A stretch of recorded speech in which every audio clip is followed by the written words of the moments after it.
ایک عورت ایک مولوی صاحب کے پاس گئی اور اس نے جا کر مولوی صاحب کے آگے درخواست کی کہ مجھے ایک تویز چاہیے۔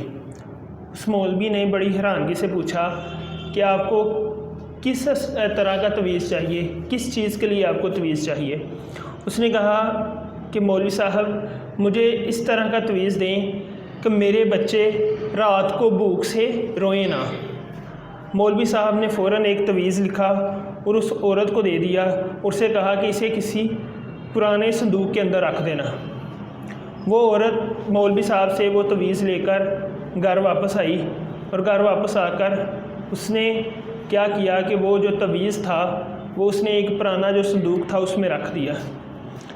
اب جب اس نے تویز رکھا، تویز رکھنے کے تقریباً 1 گھنٹے بعد ان کے صحن میں کوئی بندہ پیسوں سے بھرا ایک شاپر پھینک گیا۔ اس عورت نے جا کے وہ شاپر اٹھا کر وہ اندر لے کر آئی اور اس نے دیکھا کہ وہ پیسوں سے بھرا ہوا تھا۔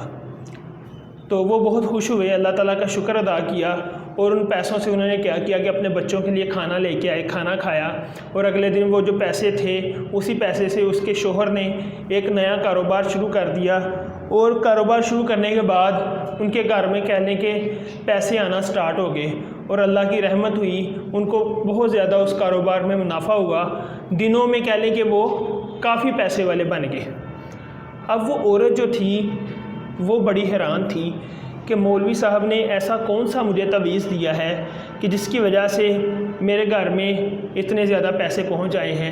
میں اللہ تعالیٰ کا شکر ادا کرتی ہوں کہ اللہ تعالیٰ نے مجھے اتنی ساری دولت سے نوازا ہے، لیکن میں پتہ لگانا چاہتی ہوں کہ مولوی صاحب کا ایسا کون سا تویز تھا جس تویز کی وجہ سے میرے گھر میں اتنی زیادہ رقم آ گئی۔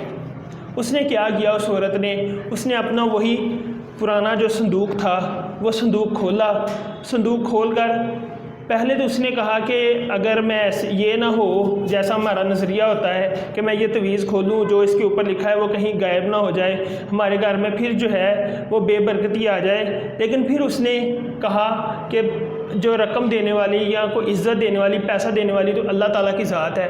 اس عورت نے جب وہ تویز کھولا تو اس تویز میں لکھا تھا کہ جب تمہارے پاس پیسے آ جائیں، جب تمہارے پاس رقم آ جائے تو اسے اپنے پاس کسی صندوق کے اندر مت رکھنا، وہی پیسے جو اضافی پیسے ہوں گے وہ غریبوں میں بانٹ دینا۔ عورت نے جب وہ تویز پڑھا تو وہ فوراً سارے کا سارا ماجرا سمجھ گئی اور ساری بات اس کے ذہن میں بیٹھ گئی۔ دوستو، ہم کیا کرتے ہیں؟ ہم اللہ تعالیٰ کے حضور دعا کرتے ہیں کہ اللہ تعالیٰ ہمارے کام میں برکت ڈالے۔ پیسوں کے لیے ہم بہت تگ و دو کرتے ہیں، بہت کوشش کرتے ہیں، اللہ تعالیٰ کے حضور دعا کرتے ہیں۔ جب ہمارے پاس پیسے آ جاتے ہیں تو وہ پیسے ہم ان کو جوڑنا شروع کر دیتے ہیں، ان کو اکٹھا کرنا شروع کر دیتے ہیں۔